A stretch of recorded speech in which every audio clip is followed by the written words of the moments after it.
incredibly talented player, Greeny, one of the best offensive guards we've ever seen, but probably the player in the league who has the most baggage. I can't tell you how many people I've talked to out here in Vegas who say, Kyrie's great, but I wouldn't want him on my team. Why?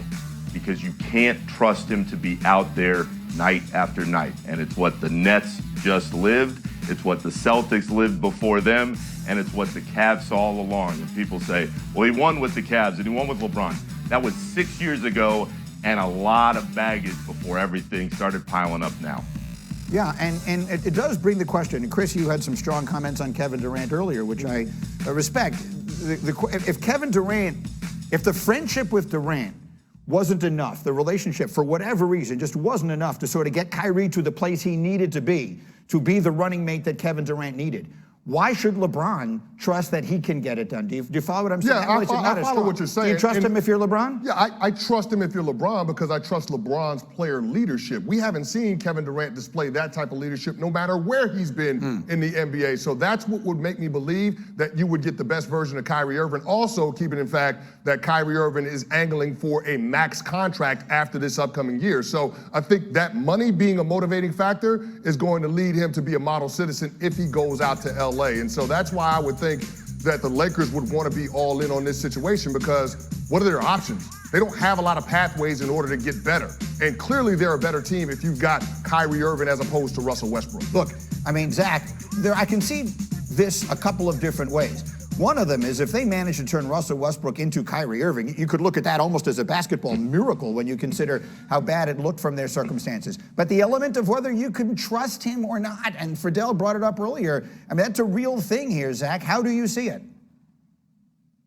It's undeniably a real thing, but look, the vaccine mandate issue is gone. Like Canty said, Kyrie is going to be angling for a big long-term deal, and he can't get one if he plays 29, 41, whatever games again next year. And this is LeBron at age 37, turning 38 this season. He's all in to win right now. He has no time, and he is not going to tolerate anything but all-in commitment from Kyrie Irving. And like you said, Greeny, Russ for Kyrie. Now, there's going to have to be draft pick compensation in there because that deal really helps the Lakers. But that deal on its own, if Kyrie Irving is available, transforms the Lakers from what I think is pretty close to a lost cause as a title contender, a team that can win 4 playoff series, to a team that has at least a puncher's chance of doing that. That's how big a deal that is for the Lakers. I agree. I mean, absolutely everything hangs in the balance here. And one of the other reasons is because of Anthony Davis, who always sort of hovers above all this, because if he's healthy, he obviously makes a huge difference. Now, he's hoping that his comeback season this year, having played only 40 games a year ago, yesterday at the Summer League action, the general manager, Rob Pelinka, said he has very high expectations for Davis this year. Listen. He's bought in, and I think he's quietly putting together, one of the biggest off seasons of his career. You can just tell he's got a very serious tone about him, and last year didn't unfold the way any of us wanted, and I think everyone's going to come back with a chip on our shoulder, and AD's going to lead us with that. I think he's working hard. I know he's working really hard on his body. All right, so I mean, obviously, to some degree, Nick, these are the things that a person in his position has to say. How about the Anthony Davis of it all? Greeny, everything that's going on with the Lakers right now is cracking me up. You've got Darvin Ham, who's pumping up Russell Westbrook and saying, I've got a whole plan for him, when the front office would love nothing more than to move him this summer and get him out of there. You've got Pelinka saying, oh, AD's having the best offseason possible, when nobody believes that he can actually stay healthy. He was great in the bubble. 3 out of the last 4 years, he hadn't been able to stay on the floor. And then on top of it all, you're trying to add Kyrie to save what is a terrible roster construction. So I'm not buying any of what Pelinka's selling, because the only reason he's saying it is because he has to. I can't argue with a word of that, Zach. How about you? I'm buying it. I've already said on my podcast, the Low Post podcast, downloaded, that Anthony Davis is set for a vengeance season next year. I equate it to how Paul George came back after the bubble when he hit the side of the backboard and was deemed pandemic P and way off P, and everyone looked at recent events and forgot how damn good Paul George is, and he came back and without Kawhi Leonard carried the Clippers to the conference finals. I think Anthony Davis, if he stays healthy, and that's the only issue here, and it's obviously a big one, I think Anthony Davis, if he stays healthy, is going to remind the NBA, hey, remember me? I was in the conversation as a top 5 player 2 years ago. You all forgot about me. I think he's going to have a big, big year if he stays healthy. So I'm buying what Rob Pelinka is selling. I like it. How about that, Canty? You're a Lakers fan.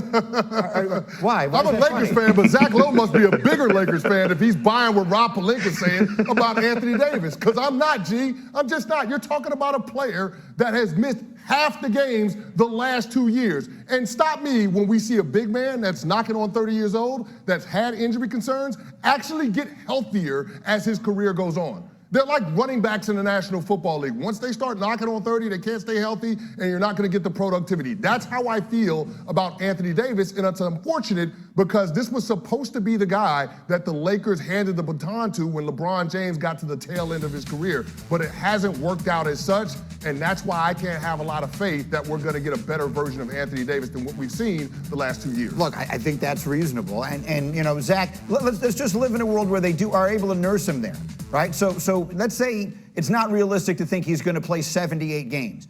But if they get him there, if they get to the finish line with a healthy LeBron, a healthy Anthony Davis, and Kyrie Irving on that team, are they a legitimate factor in a Western Conference that is stacked top to bottom? Yes or no at this point, Zach Lowe? I think absolutely yes. People have gotten by laughing at the Lakers the last 2 years. It's fun to laugh at Goliath when he's on his knees and struggling and flailing all about. But those big three, they fit together. And I like a lot of... And we're playing a little game of right or wrong with Nick Friedel. Starting with the Suns. Nick, the Suns are the favorite in the West with DeAndre Ayton back. Right or wrong? Wrong. Ryan, I doubted the Warriors last year. I'm not doing it again. The confidence level in Golden State is off the charts. It's the Warriors to lose. Okay, yeah, nobody's ever doubting the Warriors again. Kyrie Irving will be traded by training camp. Right or wrong? I am actually going right here. The culture was toxic at the end. Everybody in that Nets organization understood that while it wasn't all Kyrie's fault, a lot of it was. I would be very surprised if they dropped him back in to start training camp. Wow, and this from a man who's covered them for the last couple years. So KD will play his first game for the Nets this season. Right or wrong? Right. And it's all on Kevin right now, Ryan. Only he knows if he would come back. But if the Nets believe him to be the person he's always been, he's not going to sit out and wait. I'd expect him, if they don't get back what they want, to be there at the start of the season now. Okay, so you think Kyrie's out and you think KD's in. So this sets up a really interesting dynamic, and let's bring everybody back in because initially, Kyrie was the guy who brought KD there. So, Zach, do you think it's going to end up the way Nick Friedel is saying? KD in, Kyrie out by the start of the season? I have absolutely no idea at this point, but you're right. That is really interesting. The idea that Kevin Durant would be happy to come back and play if the Nets by that point had already traded Kyrie Irving, let's say, to the Lakers for Russell Westbrook, a little Oklahoma City reunion, and a draft pick or two. Does Kevin Durant want to come back and play for that team if he thinks it's taken a big step back and can't contend anymore? How does Russell Simmons even work in this theoretical flamer? I think that's very interesting. But look, that's certainly what the Nets are betting on. That KD's a baller, that KD's a hooper, that he's not going to hold out or sit out or pout, that he's above that and he's going to play and fulfill the obligations of his contract, even if he's unhappy. Only time will tell. I think he is still right now steadfast on his desire to be elsewhere next year, but right now and training camp are a long way apart in NBA terms. Yeah, it's true. And, you know, Wendy, what I really don't get about all this is Zach is right. We're talking about the best chance for KD to win a championship, that he's a baller. He went there on the idea that Kyrie being involved in that would give him the best chance to win. Kyrie's still the same player. I understand the whole idea that he's not around a lot and all the culture stuff. And, Nick, you make a great point. But in some ways, wouldn't that be the optimal situation for KD? he has not articulated the reason why he asked for the trade demand. And because of that, we would just be surmising. And I just think that's a dangerous game to play in this situation. I think the way the sage Jerry West put it is the best way to put it. There's nobody in this league that is more respected than Jerry West. What Jerry West said was that he could see why Kevin Durant would want out, and he doesn't think that the Nets have a trade for him and probably shouldn't trade him. Both things are true. So how do we handle it? In the middle of July, we just don't know yet. So there are teams out there who are in the Durant sweepstakes, and they're not interested in improving their offer. So as a result, there's a stalemate. And the Nets are holding a hand that has a bunch of losing cards in it. And the best of those cards is to try to get Kevin Durant back. That is the strategic play here, but we don't know how Durant feels about it. Okay, so you bring up so many good, interesting points, and you bring up Jerry West, the former GM. So I want to bring in our GM, Mike Tannenbaum, because, Mike, here's what I want to ask you. Put yourself in this situation as a GM. You've got KD requesting a trade. You've got offers that don't suit you at this point for KD. So you can't go back to KD, at least I don't think you can, and say, KD, we're just not getting what we want for you, so you're going to have to stay here. If I'm KD, I'm like, I don't care. Get whatever you can. I'm not going to be here. I don't want to be here. How do you talk to him about staying in Brooklyn and being fully invested in this team? You do it earnestly and authentically. And look, Kevin, this is going to be a marriage of convenience because let's be really clear here. You are under contract for the next 4 years. We will try to trade you, and if there is a deal that makes sense for us, we will do that. However, my responsibility as Sean Marks is to the Brooklyn organization, and we will not trade you or Kyrie Irving unless we get requisite value. So be comfortable being uncomfortable and being a Brooklyn Net, and you have to play great and give everything you got, and we will, in good faith, try to make a trade. But if there's not something that's in our best interest, and we've seen what the market is this summer, then we're simply going to hold. And look, those are the tough conversations that GMs have to have. I was an agent for a while, Ryan, and sometimes agents hear things they don't want to hear, but that's the reality. He is under contract, and the Brooklyn Nets have zero obligation to trade Kevin Durant. As uncomfortable as that may be for him, that's just the truth. Wow, interesting. You're coming at it right from the perspective of, I talk to him directly, I say exactly what I think. Nick Friedel, you've covered Kevin Durant for the past couple of years. You've been there with him in that building in Brooklyn for years. How do you think something like that is received?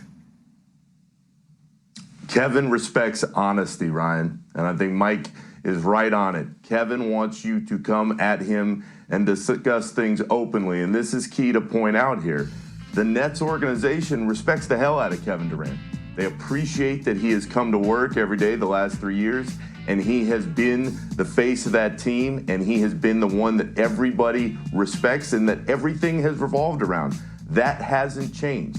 The key question in all of this is whether or not Kevin Durant would come back to Brooklyn without Kyrie. And only Kevin has that answer, and only he knows what's going to happen moving forward. But nothing has changed as far as the Nets are concerned. Everything that organization has done over the last few years revolves around Kevin, and it's the same.